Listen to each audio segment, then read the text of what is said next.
मैं डॉक्टर कविता सहाय आज पुनः श्रीमद्भागवत पुराण में भगवान के नामकरण संस्कार और बाल लीला का वर्णन यहाँ प्रस्तुत कर रही हूँ सहृदय गणों के समक्ष।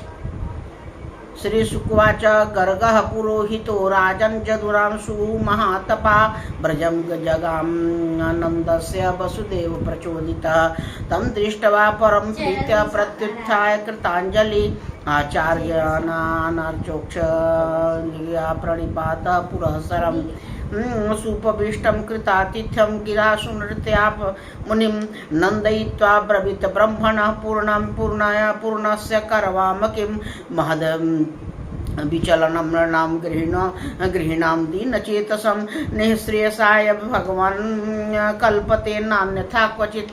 श्री सुखदेव जी कहते हैं, परीक्षित यदुवंशियों में के पुरोहित थे गर्गा, श्री गर्गाचार्य जी। वे बड़े तपस्वी थे। वसुदेव जी की प्रेरणा से वे एक दिन नंद बाबा के गोकुल में आए। उन्हें देखकर नंद बाबा को बड़ी प्रसन्नता हुई। वे हाथ जोड़कर उठ खड़े हुए, उनके चरणों में प्रणाम किया। इसके बाद वे स्वयं भगवान ही हैं, इस भाव से उनकी पूजा की। जब गर्गाचार्य जी आसन आराम से बैठ गए और विधि पूर्वक उनका आतिथ्य सत्कार हो गया, तब नंद बाबा ने बड़ी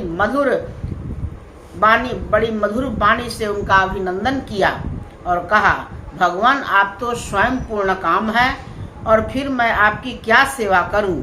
आप जैसे महात्माओं का हमारे जैसे गृहस्थों के घर में आ जाना ही हमारे परम कल्याण का कारण है।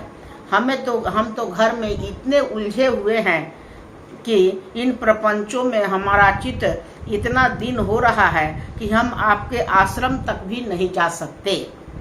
हमारे कल्याण के सिवा आपके आगमन का और कोई हेतु नहीं है।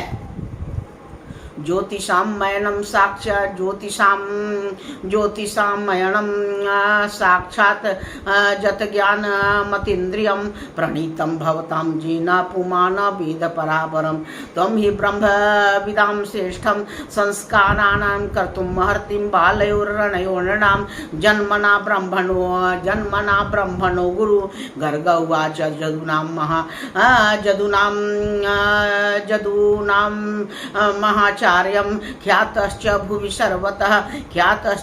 सर्वतः सुतं मया संस्कृतं ते मन्यते देवकी सुतं कंसः पापमतिं सख्यं तव चाणक दुन्दुभे दैवक्याष्टमो गर्भो न स्त्री भवितुं महर्तिम् इति सचिन्त्य श्रुत्वां दैवक्या दारिका वचः अपि हन्ता गसशङ्कस्तर्हि तन्नो नयो भवेत नन्दः उवाच अलक्षितोऽस्मिन् रहसि मामकैरपि गोव्रजे गुरुद्विजाति संस्कार स्वस्ति वाचन पूर्वकम्।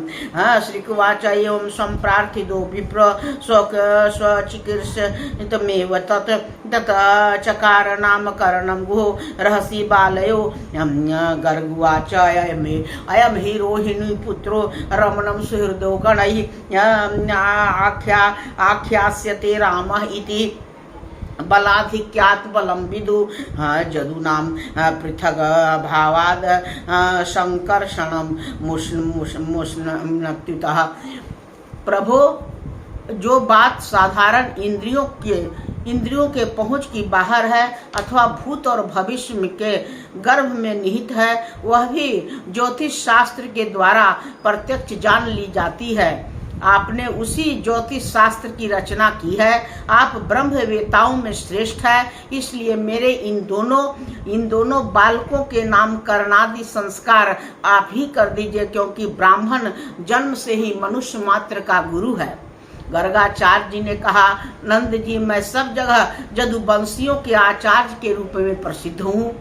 यदि मैं तुम्हारे पुत्र के संस्कार करूंगा तो लोग समझेंगे कि यह तो देवकी का पुत्र है। कंस की बुद्धि बहुत बुरी है, वह पाप ही सोचा करती है। वसुदेव जी के साथ तुम्हारी बड़ी घनिष्ठ मित्रता है।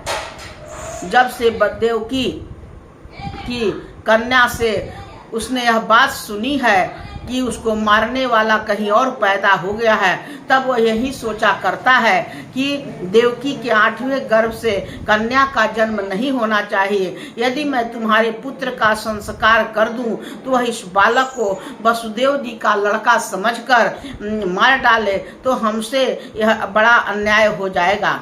नंद बाबा ने कहा, आचार्य जी आप चुपचाप इस एकांत गौशाला में केवल स्वस्ति वाचन करके बालक का द्विजाति समुचित नामकरण संस्कार मात्र कर दीजिए। और औरों की कौन कहें, मेरे सगे संबंधी भी इस बात को नहीं जानते। श्री सुखदेव जी कहते हैं, गर्गाचार्य जी तो संस्कार करना चाहते ही थे। अब नंद बाबा ने उनके इस प्रकार से प्रार्थना की, तब उन्होंने एकांत में छिपकर गुप्त रूप से दोनों ही बच्चों का नामकरण संस्कार किया। गर्गाचार्य ने कहा, यह रोहिणी का पुत्र है, इसलिए इसका नाम पड़ा रोहिण्य। यह अपने सगे संबंधियों और मित्रों को अपने गुणों से अत्यंत आनंदित करेगा, इसलिए इसका दूसरा नाम पड़ा राम। इसके बल की कोई सीमा नहीं है, अतः इसका एक नाम बल भी पड़ा।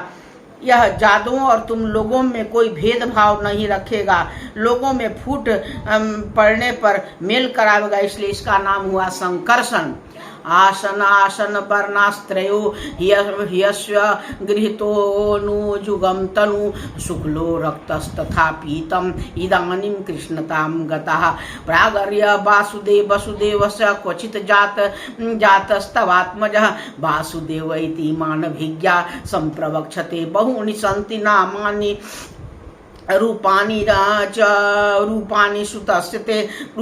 च सुतस्यते गुणकर्मानुरूपाणि तान्यहं वेदनो जना एवं एष वयो आध्यास्यद्य गोपगोकुलनन्दनः अनेन सर्वदुर्गानि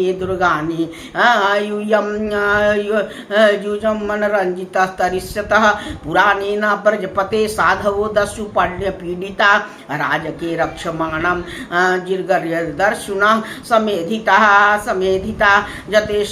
एतस्मिन् महाभागः प्रीतिं कुर्वन्त मानवः नारयोभिर्भवन्तेन विष्णु पक्षानिवासुरः तस्मान् नन्दात्मजो ते नारायण समो गुणः श्रियाकृतयानुभावेन गोपयास्य समाहितः इत्यात्मान समादिश्य गर्गे च स्वगृहं गते नंदः प्रमुदितो मेनो आत्मानं पुरेमासितः। और यह जो सांवला सलोना है वह प्रत्येक युग में शरीर ग्रहण करता है। पिछले युगों में इसने क्रमशः श्वेत, रक्त और पीत ये तीन विभिन्न रंग स्वीकार किए थे। अब कि यह कृष्ण वर्ण का हुआ है, इसलिए इसका नाम कृष्ण होगा। नंद जी, यह तुम्हारा पुत्र पहले कभी वासुदेव जी के घर में पैदा हुआ था, इसलिए इस रहस्य को जानने वाले लोग इसे श्रीमान वासुदेव भी कहते हैं। तुम्हारे पुत्र और पुत्र के भी और बहुत से नाम है और बहुत से रूप भी, अनेक रूप भी हैं। इसके जितने गुण हैं, जितने कर्म, उन सब के अनुसार अलग अलग उसके नाम पड़ जाते हैं। मैं तो उन नामों को जानता हूँ, परंतु संसार के साधारण लोग नहीं जानते। यह तुम लोगों का परम कल्याण करेगा, समस्त गोप और गौओं को बहुत आनंदित करेगा। इसकी सहायता से तुम लोग बड़ी बड़ी विपत्तियों को बड़ी सुगमता से पार कर जाओगे। ब्रजराज, पहले युग की बात है, एक बार पृथ्वी पर कोई राजा नहीं रह गया था। डाकुओं ने चारों ओर लूट खसोट मचा रखी थी। तब तुम्हारे इसी पुत्र ने सज्जन पुरुषों की रक्षा की। इसमें बल पाकर उन लोगों ने लुटेरों पर विजय प्राप्त की। जो मनुष्य तुम्हारे सांवले सलोने शिशु से प्रेम करते हैं वे बड़े भाग्यवान हैं। जैसे विष्णु भगवान के कर कमलों की छत्र छाया में रहने वाले देवताओं को असुर जीत नहीं सकते, वैसे ही इसे प्रेम करने वाले को भीतर या बाहर किसी प्रकार के शत्रु जीत नहीं सकते। नंद जी चाहे जिस दृष्टि से देखें, गुण में, संपत्ति में, सौंदर्य में, कीर्ति में, प्रभाव में तुम्हारा यह बालक साक्षात भगवान नारायण के समान है। तुम बड़ी सावधानी और तत्परता से इसकी रक्षा करो। इस प्रकार नंद बाबा को भली भांति समझाकर आदेश देकर गर्गाचार्य जी अपने आश्रम को लौट गए। उनकी बात सुनकर नंद बाबा को बड़ा ही आनंद हुआ। उन्होंने ऐसा समझा कि मेरी सब आशा और लालसा पूर्ण हो गई, अब मैं कृत हूँ। बोल वृंदावन बिहारी लाल की जय, महाराधिका की जय। अगर मेरा वीडियो आप लोगों को अच्छा लगा तो इसे लाइक एवं सब्सक्राइब करना न भूले। जय माता रा।